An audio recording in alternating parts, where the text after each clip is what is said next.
Hey there, all you beautiful Texans. Welcome to the James Show. It's News Talk 820 WBAP, now on FM at 93.3. Let's go. I know it sounds so dorky to say, well, history's being made, but man, we have really seen some history being made in just the past week.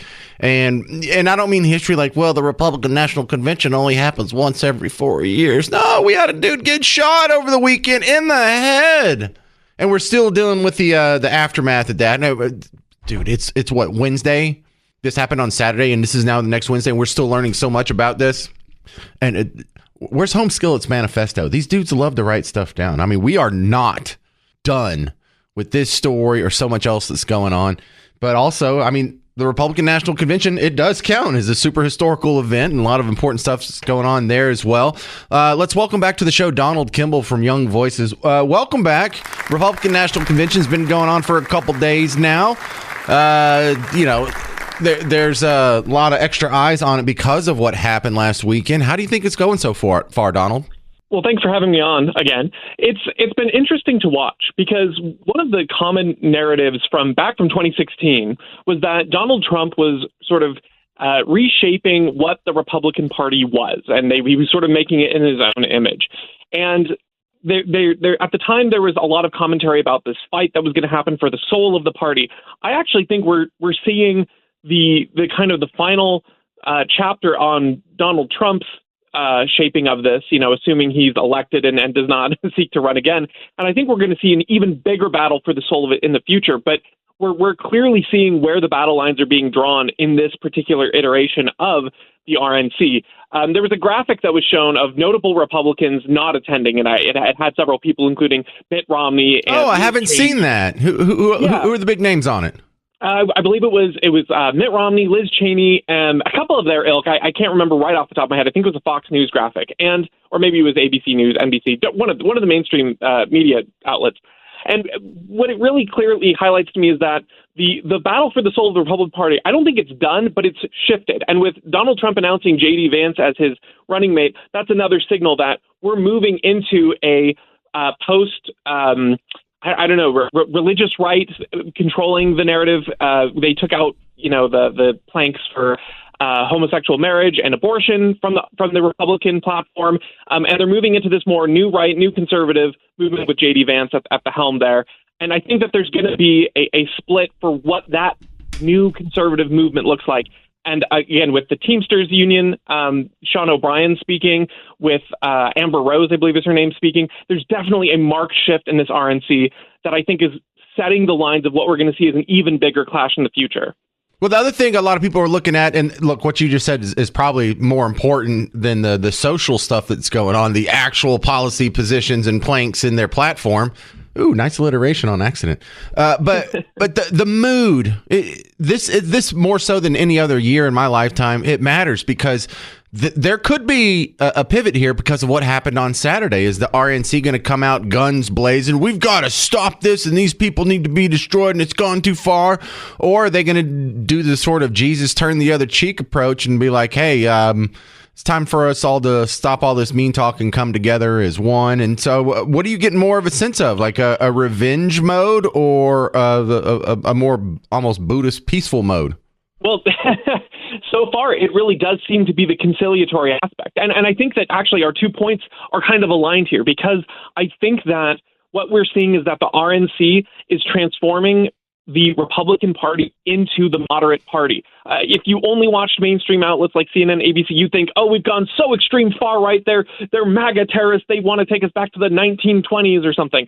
But you look at the platforms, you look at the mood, you look at the energy, you see, Governor DeSantis and Nikki Haley, enthusiastically endorsing Donald Trump without reserve. You see this broadening of scopes, again, inviting the Teamsters Union person. And to me, it seems like they're taking the momentum from the assassination attempt to say, this is our leader, this is our guy, and we're going to focus on all the momentum going forward. It seems less about revenge to me and more about them trying to remake this to be the everyman party. Whether or not, their policy prescriptions are correct in your view or not, I think that's how they're posturing themselves. So maybe I'll be correct and maybe there will be themes of revenge later on, but at least so far to me, it seemed very much like trying to say, all right, we've got the momentum, let's bring in everyone we can. Well, now that we've had more than 24 hours to digest J.D. Vance as the VP pick, I mean, I'm not excited or disappointed in it. I just don't know enough about him to be excited. But what's your take on what the outside world is thinking now that they've heard of him?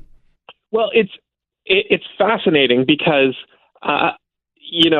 last time he obviously picked Mike Pence, and a lot of people who maybe were more on the conservative or freedom angle of things were not super excited about that. They were not super excited about a lot of Trump's other appointments. But this signal of J.D. Vance shows that he's taking it a different direction. He's not extending that olive branch to maybe what would be considered traditional conservatives or the old guard of the party. He really is choosing someone who's young. He's a millennial. He, again, embraces more of the new right movement that a lot of people would call Trumpism, but I think is broader than Trump. And so to me, it signals that he's at least more hesitant, or is going to try to make more tougher bargains maybe with other members of the Republican Party who traditionally have the reins of power. Getting Nikki Haley's endorsement is great, but it's more like she has to come to him on his terms, and he's not going to throw the olive branch out without getting something in return. So J.D. Vance is very much this new right, skeptical of big business, somewhat skeptical of foreign intervention movement that again is definitely a break from your 90s and 2000s Republicans.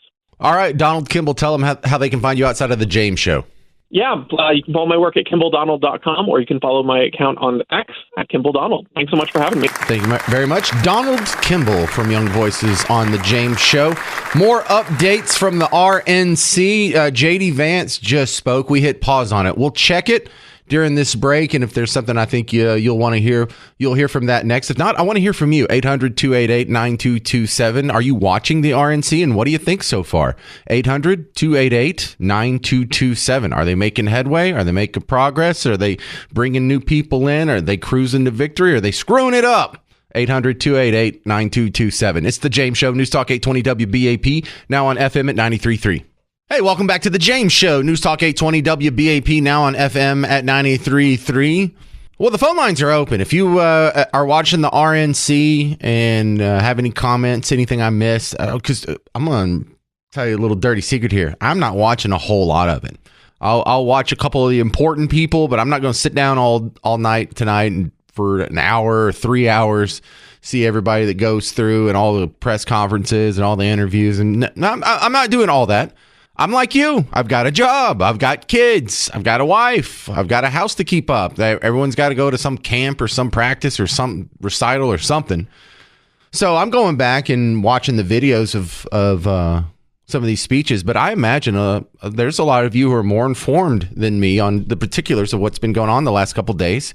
And I don't mind admitting that and having you help fill the rest of us in. 800-288-9227. Now, J.D. Vance, he is now the Trump nominee for vice president. He's going to have a long-form speech. He's the big name that's speaking tonight.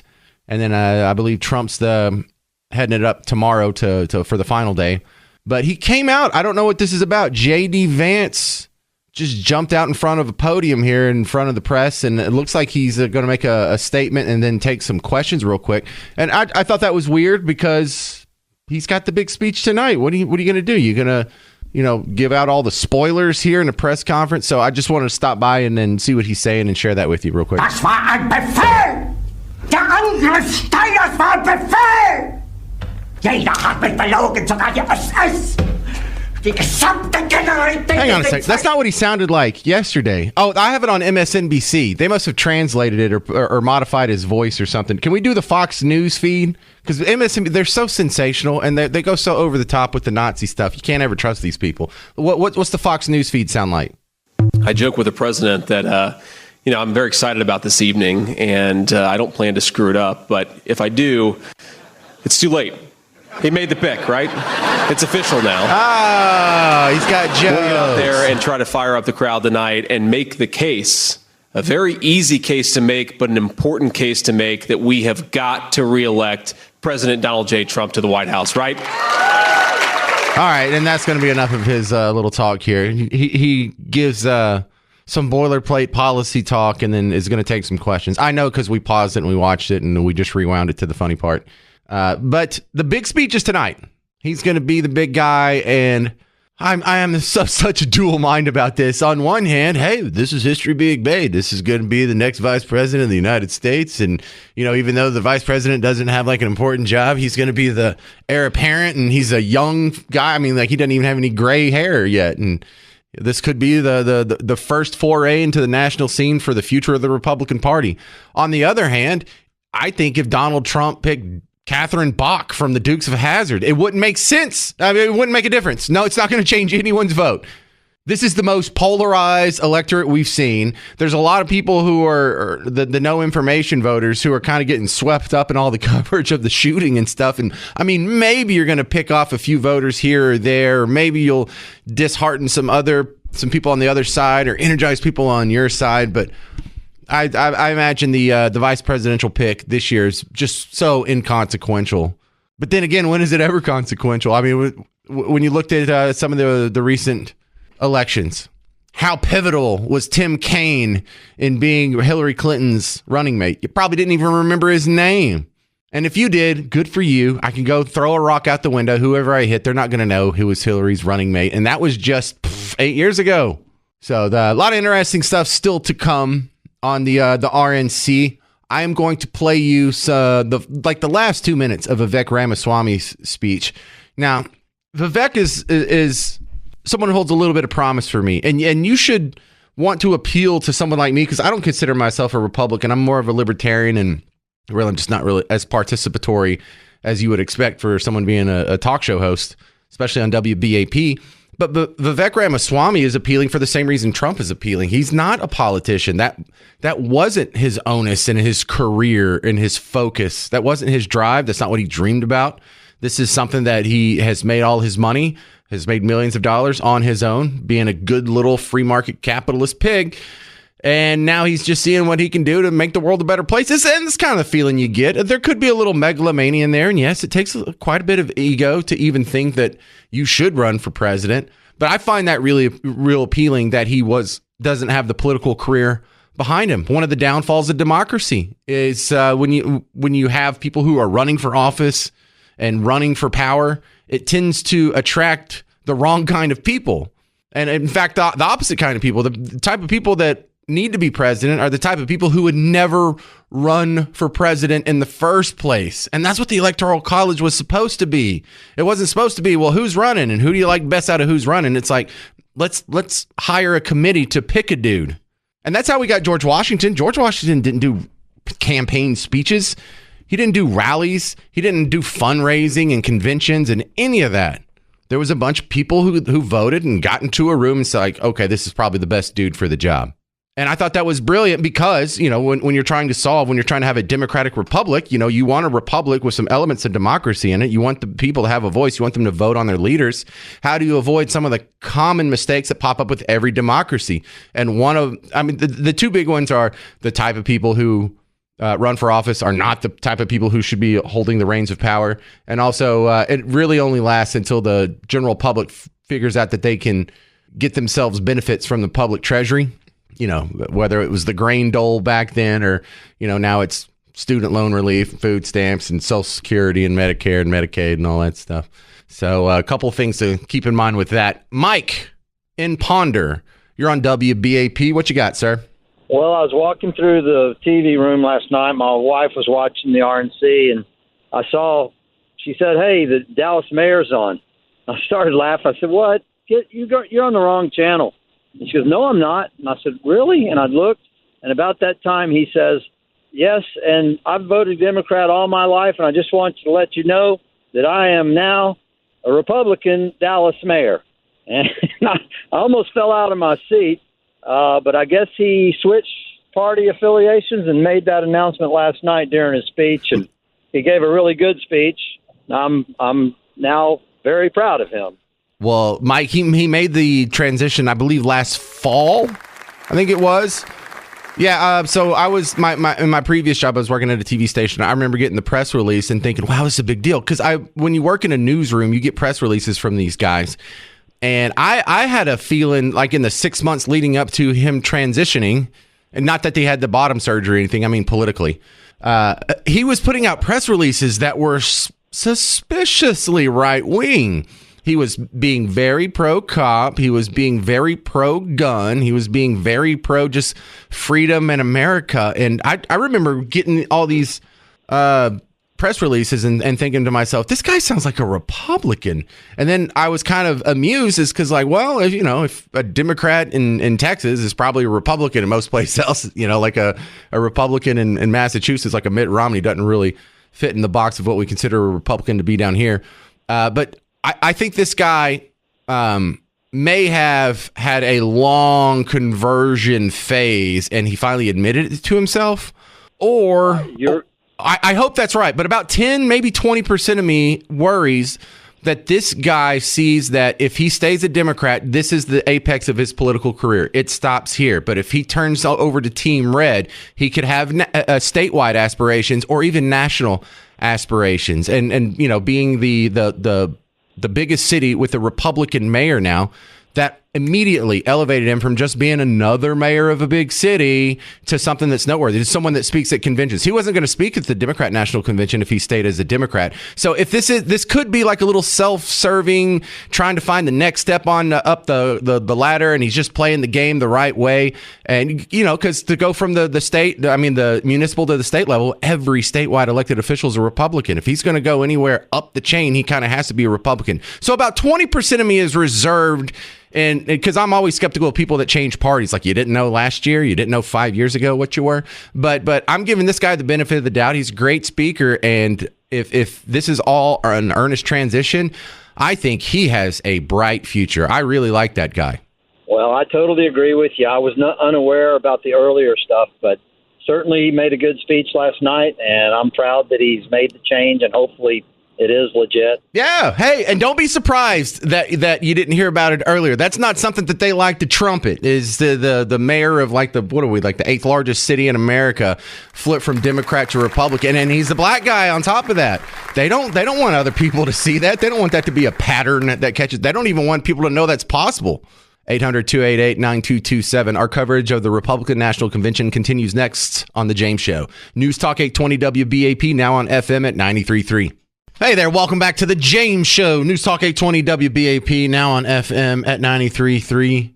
Man, Eric's newscast just kind of blows your mind every once in a while. We're over here talking about the Republican National Convention and all that's going on there, and then you find out the Secret Service director has now been formally subpoenaed. We're still learning things, 4 or 5 days later, about the assassination attempt on the former president, probably next president. There's so much crazy stuff going on that anything you want to talk about, it's on the table. 800-288-9227. 800-288-9227. And I'm surprised she hadn't stepped down as it is. What happened? Where was the honor? I was watching a World War II documentary a couple weeks ago, and when the Japanese Navy would build a new ship in the shipyard and push it out, the guy that was in charge of the project was sitting there holding this big dagger. Why? Because if the boat sank or something was wrong with it, he would kill himself on the spot because he had honor. And you have one job, Secret Service, keep the president alive. So you had the second worst outcome to an event, an attempted shooting where the dude was actually hit, just not killed. And you still have your job the next Wednesday? You don't have you should resign. I mean, you should be fired, really, but who's going to fire her? Biden? Don't expect that out of him. So it still blows my mind. And I think a year from now, this is going to blow my mind. 800-288-9227. 800-288-9227. Let's talk to Brian in Rowlett. Welcome to WBAP. What you got? Yeah, thanks, James, for taking my call. I hear this chief of the Secret Service talk about the slope of that roof on that metal steel building. The slope on that roof, by looking at the pictures, is probably about a 6-degree grade. In other words, when you walk up a ramp to go into your favorite store, that's about what that is. Yeah, right. That's like a a wheelchair ramp. So, and look, yeah, I don't even have to know what the degree is or the slope is or the rise over run or whatever of the roof, because we know the guy got up there and took a shot. So clearly it's not unable to be occupied by people with guns. It was like, that's the most ridiculous. I don't even have to know the measurements or anything. That's a ridiculous thing to say because that's where the dude shot from. Yeah, exactly. And you can lay on that roof and not roll off of it. We've all been on roofs, or I guess men have all been on roofs. We've all been on roofs. We walked up roofs steeper than that. We've walked up metal roofs and the ones with the little rock shingles on them or Spanish tile or whatever. You know how many roofs I've been on? I got D-Hall for getting on the roof of my middle school. I mean, that's one of our hobbies is getting on roofs. And don't tell me, oh, it's too dangerous to get up there. Okay, so we'll just let the president get shot then. Too dangerous to get on a barely sloped roof. What a ridiculous thing to say. Again, still has her job. Still has her job. Your football team would fire its coach if they go 5-11, but this lady still has her job. Yeah, she needs to resign. And my concern is Congress is not going to get to the bottom of this because they never do. They haven't got to the bottom of anything. They haven't got to the bottom of the JFK assassination. They still don't know what the motive was in the Las Vegas shooting. No, I have zero hope Congress is going to get to the bottom of this. But you know who I think is all these little ninjas, these little sleuths and these little busybodies online. They're ninjas, man. They get to the bottom of anything. It's almost like a form of weaponized autism, to where if you just put a picture up there, there's somebody with some expertise that's going to point out some detail, and someone will build on that, and someone with expertise will build on that. And I think this could happen organically, democratically. What's a better word for that? I don't know. But I think we're going to solve it. The people with a capital W, way before Congress gets to the bottom of anything. But yeah, that roof excuse, get out of here. Dude, if you weren't fired already, you're fired for saying something that dumb. Yeah, that's all I can hope is Trump wins. That's all I can hope for. Be optimistic, sir, because your odds are looking really good right now. In fact, one of the audio clips that just blew my mind that I got to play for you today was, you got to hear CNN now admitting, like, man, things are looking bad. It looks like this dude's going to win, and we're hard pressed to find a path to victory for Biden. And this was John King on CNN 2 days ago? Yeah, 2 days ago. This was Monday. He's got the map behind him too, pointing it all out. Joe Biden won, and he won big. That was 306 to 232. But this is our current CNN projection of where we are now. And look at this. If Donald Trump won what we have here, dark red states, solid Republican. Light red states, leaning Republican. If he won just those right there, he would already have the path to 270. He would have 272 electoral votes. Look what is different. We have Wisconsin as a toss-up. We have Pennsylvania as a toss-up, two critical states for Joe Biden. Michigan right now, another critical state for Biden, leaning Republican. Georgia, a state Biden flipped, leaning Republican. Arizona, a toss-up state. That was a state Biden flipped. Nevada, a state he won, leaning Republican. This is the dire strait for Joe Biden right now on the first night of the Republican convention. Tomorrow is 16 weeks to Election Day. 16 weeks from tomorrow, we count the votes. It is tough to change a map like this in that amount of time. What's your favorite champagne? Go ahead and get a bottle. Or if it's super expensive, maybe save up for a couple months and you can get that $120 bottle of champagne and you can go ahead and start chilling it. Go ahead and start chilling. Set up a party. Maybe rent a room. Maybe there's like the Italian place has like a banquet room in the back or around the corner. Just go ahead and start partying now. Make party plans. Maybe save some fireworks for the occasion, because it looks like you guys are on the path to not just winning, but winning big. Even without the toss-up states, just the states that are red or leaning red, he's already winning. I'm not saying like get ahead of your skis or here. No, I am. Just go ahead and start celebrating. It's over. Coming up next, we're going to talk to James Varney from Real Clear Politics about what he sees in the electoral map. This is the James Show, News Talk 820 WBAP, now on FM at 93.3. Welcome to the James Show, News Talk 820 WBAP, now on FM at 93.3. Yeah, I'm counting my chickens before they hatch. Yeah, I'm getting ahead of myself. Totally. I saw the map, the electoral map. If you take the states that are heavily Republican or leaning Republican, meaning he polls beyond the margin of error, he's already got enough electoral votes. If he wins any of the toss-up states, it's just gravy on top of that. And I don't see anything to turn this around. I don't see anything that can stop this train. I don't even know what an October surprise could be at this point.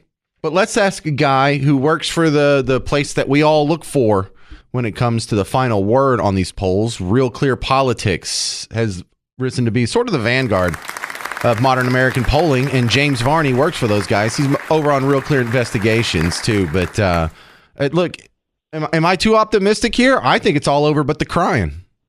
Well, James, I think you might be. I mean, I agree with you that all signs right now are positive for the Trump campaign, and I think that there's reason for the Republicans to be as, happy and as joyous as they seem to be in Milwaukee right now.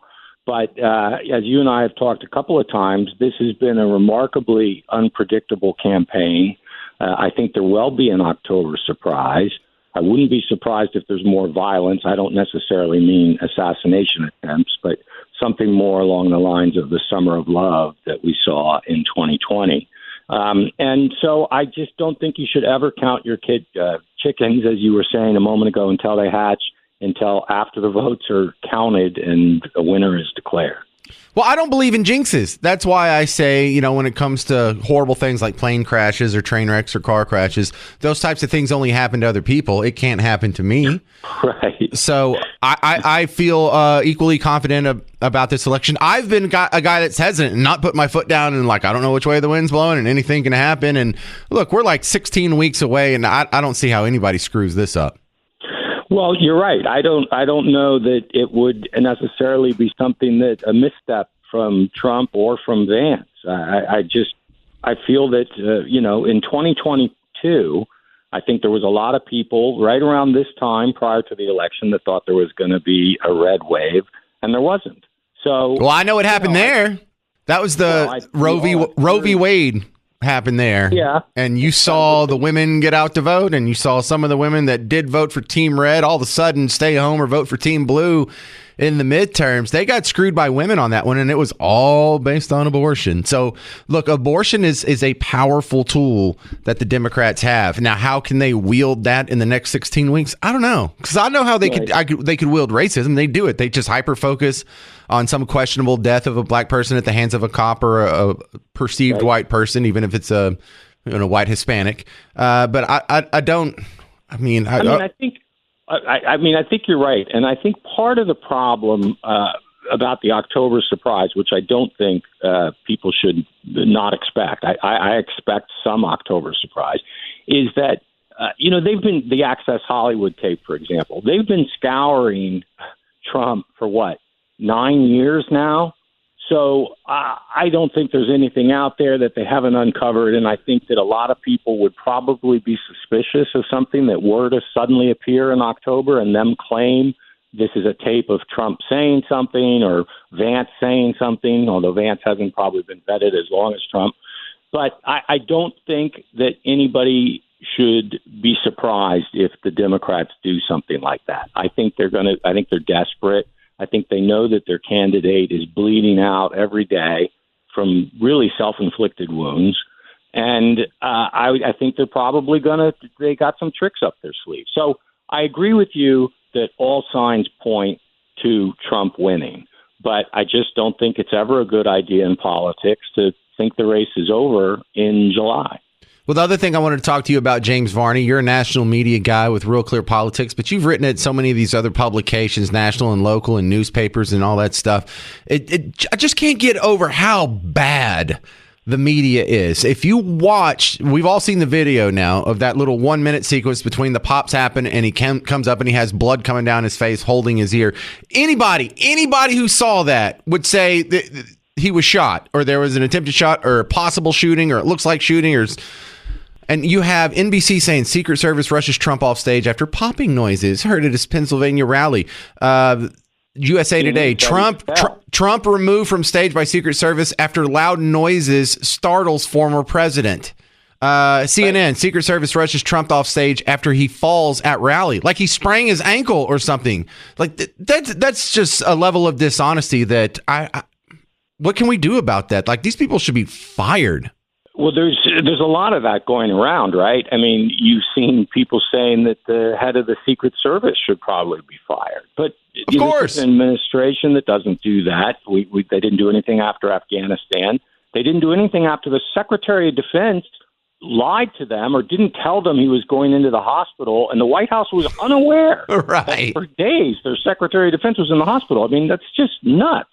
And my profession has not had a very good year, to say the least. And I think that a lot of people were astounded to see just how biased they really are when Biden was exposed at the debate for something that many of us have been saying he is for years.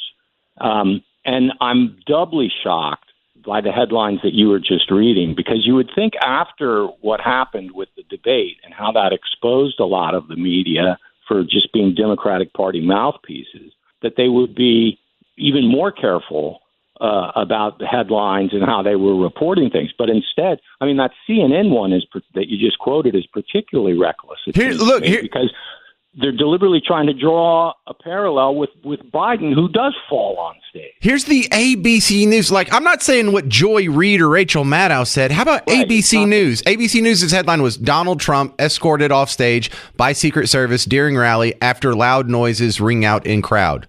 They don't mention anything about the blood. It's obviously possible gunshots, possible assassination attempt. I mean, this is so bad. Like, these people should be really ashamed of themselves. But also, they should be ostracized from their position. There should be an editor at ABC News going, dude, if you miss it this bad, you're going to have to take a walk, and they all keep their jobs. Well, I think most of them play on the same team. They do. That's how bad it is. That's how bad it is. ABC News is not ABC News. It's ABC's Democrat apparatchik is what it is. Thank you very much, James Varney. How do they find you outside of WBAP? You can find me on Real Clear Investigations and Real Clear Politics. And as you mentioned, of course, the Real Clear Politics polling average is something that I'm sure your listeners are tracking. So I would recommend they go every day. Yeah, and they've got such good maps. They've got the little interactive map so you can flip your own states and see, well, if this happens or they get Nevada, then... Oh, it's so fun. You can spend a good half hour just on the map. If you want to join the conversation, 800-288-WBAP, 800-288-9227. Midland comes to the Pavilion at Toyota Music Factory on November 30th. Midland, the band, not the town. Tickets are on sale now, livenation.com. Or if you want to try and win a pair from us to that same number I give out that we call in, you can text the word Midland, MIDLAND, to 800-288-9227 for your chance to win. Coming up next, the blonde Kamala, Elsa Kurt on The James Show. News Talk 820 WBAP, now on FM at 93.3. Hey there, welcome to The James Show. News Talk 820 WBAP, now on FM at 93.3. Vivek Ramaswamy was the big speaker for yesterday's RNC speakers rotation. Tonight, the highlight is going to be J.D. Vance and his first big speech as the vice presidential pick for Trump. And then tomorrow, Trump himself is going to, the anticipation of this has been building because this is going to be his first real public speech since being shot in the ear last Saturday. When's the last time you saw Trump stay out of the public eye for an entire week? Or at least during this campaign season. Kind of rare, right? Let me play the last 2 minutes of Vivek Ramaswamy. I'm cautiously optimistic about this guy. He's young. He's not a career politician. He doesn't seem to be a person who is seeking power. He went and made his fortune being a free market capitalist pig and now has turned to politics to bring some sort of meaning to his life. I don't know, maybe just to do the right thing. This is Optimist James talking. But look, as a libertarian, I don't necessarily like all Republicans. You have to be sort of that Rand Paul, Liberty, Mike Lee side more so than the Nikki Haley, Mitt Romney crowd. So... check out this last 2 minutes. What do you think about Vivek Ramaswamy last night at the RNC? Because you know what? Fear has been infectious in this country, but courage can be contagious too. That too is what it means to be an American. And you know what? If you're at home and you disagree with everything I just said, our message to you is this. We will still defend to the death your right to say it, because that is who we are as Americans. We are the country where we can disagree like hell and still get together at the dinner table at the end of it. That is the America I know. That is the America we miss. We do not have to be ancient Rome. We don't have to be this nation in decline. We can still be a nation in our ascent. A nation whose best days, not in some fake politician way, but in a true way, a nation whose best days are actually still ahead of us. Still on our way to that shining city on a hill, that country where no matter who you are, or where your parents came from, or what your skin color is, or how long your last name is, that you will still get ahead in this country with your own hard work, your own commitment, your own dedication, and that you know what? You are free to speak your mind at every step of the way. That is the American dream. That is what won us the American Revolution. That is what reunited us after the Civil War. That is what won us 2 world wars and the Cold War. That is what still gives hope to the free world. And if we can revive that dream over group identity and victimhood and grievance, then nobody in the world, not a nation, not a corporation, not a virus, not China, is going to defeat us. That is what American exceptionalism is all about. And that is what we will revive this November when we send Donald J. Trump back to the White House. Well, the kid can give a speech too, can he? He's got a little bit of delivery. He's got a little bit of the showman's flair, which shouldn't matter, but it does. And I like the beginning. That's enough of that. I like the beginning of that. Fear is contagious, but so is courage. That's one of the things that I was watching, and I'm still watching this week for, is, getting shot in the ear. Something's going to change. Either you're going to come out a more fearful person, and I know this didn't happen to all of us, but right now is the pivotal point. Are you going to come out and be the guy? Are you going to be the party? Are you going to be the movement that seeks revenge? Are you going to do the, what's that called? Not Goodfellas, Untouchables. Sean Connery and the Touchables, where if they put one of yours in the hospital, you put one of theirs in the morgue. Are we going to escalate it? Or are we going to reach out the olive branch? Are we going to be fearful, or are we going to be courageous? So Vivek took what sounds like the high road to me, but he's right. That's this whole fear thing. That really deserves a discussion. I mean, how much is driven by fear in the political world these days? I mean, on Team Blue, everything is driven by fear. Everything, except for maybe abortion. I think that's the one thing that Republicans are like, they're killing babies. I'm not saying you're wrong. I'm just saying that's the only part of your platform that's driven by fear. But for the other side, everything's driven by fear. The fact that we need to subsidize windmills and electric cars and control plastic straws is all based on climate change and environmental fear. The whole racial narrative, they spend a whole lot of their time and effort and platform trying to convince you that half of this country is closet Klansmen that are racist and will never give you a fair shot based on the color of your skin. Same thing with sexism or homophobia or whatever. And when you see something overseas, oh, look, they're not getting along in the Middle East. I'm pro-Israeli. Oh, you want to genocide the Palestinians? No. Do you have to go to such a fearful position or a fearful misrepresentation of my position? And look, what we saw over the weekend, a lot of people were pointing out that that's the natural result when you keep telling half the country that the other half is a bunch of Nazis, literal Hitler, literal Nazis. Can we all just drop it? Calm down. Drop the fear and see how the conversation changed. Drop the fear and see what happens if there really is going to be roving bands of racist Nazis oppressing minorities for sport. I doubt it. Coming up next, entertainment reporter Pugs Moran on The James Show. News Talk 820 WBAP, now on FM at 93.3.